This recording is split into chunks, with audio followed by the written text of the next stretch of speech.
Gusto nyo ba ng real talk? Eto yung real talk, matindi to, kumapit kayo. Kahit sino pang ipangtapat nyo sa mga Duterte, never silang mananalo. Alam nyo kung bakit? Dahil 100% ng mga Pilipino ay gusto ang Duterte. Gusto ang pamamalakad ng Duterte. Nakita sa gawa, nakita ang mga bunga ng mga salita nila, at nakita ang mga output, bunga ng mga nagawa ng Duterte. Napakasimple lang, no? Kasi kahit sino pang ipangtapat nyo dyan, wala silang credentials. Ang credential lang nila yung mga edukado sila, nakapag-aral sila, marami silang na-achieve na sa edukasyon, background. Pero pagdating sa public servant, talong-talo sila ng mga Duterte.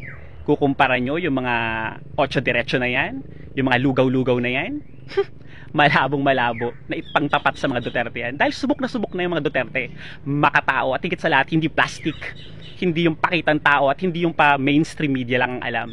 Yan ang mga Duterte, kaya nagustuhan niya ng mga Pilipino. Kayo, anong credential nyo bukod sa mga fact check at mga educational background nyo na wala namang resulta?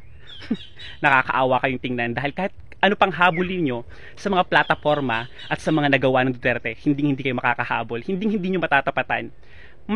Talo nga si Bongbong Marcos kung hindi lang nakipag-tandem yan kay Inday Sara Duterte, di ba? At tingin nyo, nanalo siya, natalo nga siya ng isang lugaw.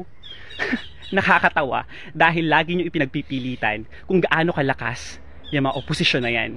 Pero sa totoo lang naman, inginungud-ngud sila ng totoong malalakas. At ang malalakas na yon ay walang iba kundi mga Duterte.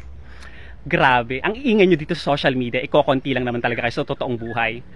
Ang pinakamaraming maiingay dito sa social media na against kay Duterte is mas marami din yung mga tao na hindi naka-social media at mas marami mga Pilipino na hindi tutok sa social media dahil panay sila gawa sa totoong buhay. Yan ang realidad na hindi nyo magagawang hiklatin at hindi nyo magagawang patumbahin ang mga Duterte. Good luck! Wow, grabe naman si Kuya, overconfident. Talaga namang kumpiyansa siya, no? At malakas ang loob na sa akin pong palagay ay pagdating po ng 2025 at 2028 ay mananalo po yung kanyang sinusuportahan, no? So, ito lang naman po yung reaction ko dyan. Sa tingin ko, hindi na accurate yung mga sinabi niya, no? Sa panahon ngayon, hindi na 100% ang sumusuporta kay dating Pangulong Duterte or sa kampo ng mga Duterte, ano? Kasi pag sinabing 100% sa pagkakaintindi ko, 100%. Kahit naman po noong 2016, hindi naman po 100% ng mga Pilipino ay bumoto kay dating Pangulong Duterte. Kung di po ako nagkakamali, 9 million po ang nakuha ni Mar Rojas and 16 million kay PRRD. So, exaggeration po yung sinabi niya na 100%. Lalo na ngayon na ang dami po nating nalaman at nakita na po natin yung uri ng pamamahala ni dating Pangulong Duterte. At marami po tayong nalaman patungkol sa kanya, sa kanilang galawan bilang mga politiko. So, ako po yung sumasalungat, hindi po ako sumasang-ayon sa sinabi niya na 100% or 100% ang sumusuporta. Or alam nyo, may gusto sa mga Duterte, no? Lalo na ngayon na marami pong kinakaharap na kaso ang dating Pangulo. Nandiyan po yung unang kaso na sinampa sa ICC. At pangalawa, yung kaso na isinampa naman ni Senator Trillanes na may kinalaman sa plunder. Kasama po dyan si Senator Bongo na sinampahan ng kaso. And then, yung kaso na pinag-aaralan pa nila Senator De Lima. At ito pong kaso na tila gusto ring isampa ng PNP. Patungkol naman po dun sa naging pahayag ni dating Pangulong Duterte na alam niya kung nasan si Kibuloy at para sa kanya sikreto ito, no? So, mukhang magsasampa din po sila ng kaso. At yung pinaka-latest, may panibago na namang kaso po na isasampa. Si Senator Trillanes, may kinalaman naman po ito sa Pregate deal nung panahong na nag-purchase po tayo ng Pregate, ano?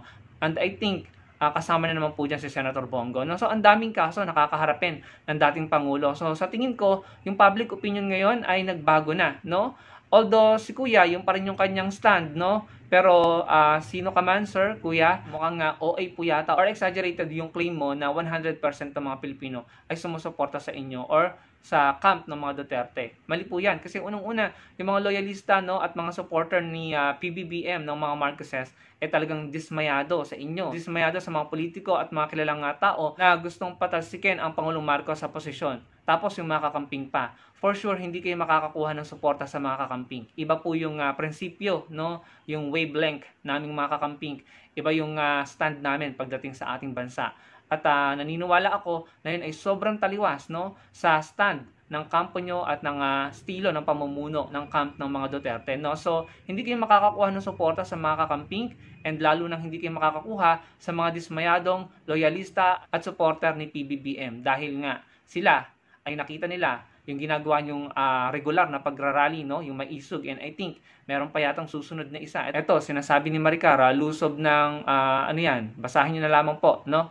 Ayan, hindi ko na kasi makita. So, may panibago na naman bang rally na gaganapin? Or ano yung sinasabing lusob na yan? Ano? So, maraming taong nadismaya, dumistansya. Kaya sa tingin ko, OA yung claim na 100% or 100% ng mga Pilipino. Yun na nga lamang mga kapartido ng dating Pangulong Duterte ay umalis na sa kanyang political party at lumipat, no, sa ibang political party or sa administrasyon. Tsaka yung estilo nyo, baguhin nyo na. Ang angas kasi ng dating. Nandiyan na naman na tila nanlalait kayo. Kung matatandaan ko, sinabi niya na hindi daw mananalo ang Pangulong Marcos kung hindi nakipag-tandem kay BP Sara, no? Yun po yung pagkakaalala ko. Tapos binabanggit na naman niya yung lugaw at kung ano-ano pa, no? So nandoon yung mga salitang mapang-insulto at mapang-maliit, no? At sa tingin ko, ang liit ng tingin mo sa mga Pilipino na hindi sumusuporta sa inyo, no? So ito lang yung sasabihin ko sa iyo, kuya. Yang ganyang ginagawa nyo, pag pinagpatuloy nyo yung mga tao na disappointed, na-offend, at talagang minamaliit nyo, no? Yung mga taong hindi sumusuporta sa inyo, na minamaliit nyo, pag nagsama-sama yon, mukhang yun ang magiging reason kung bakit kayo matatalo.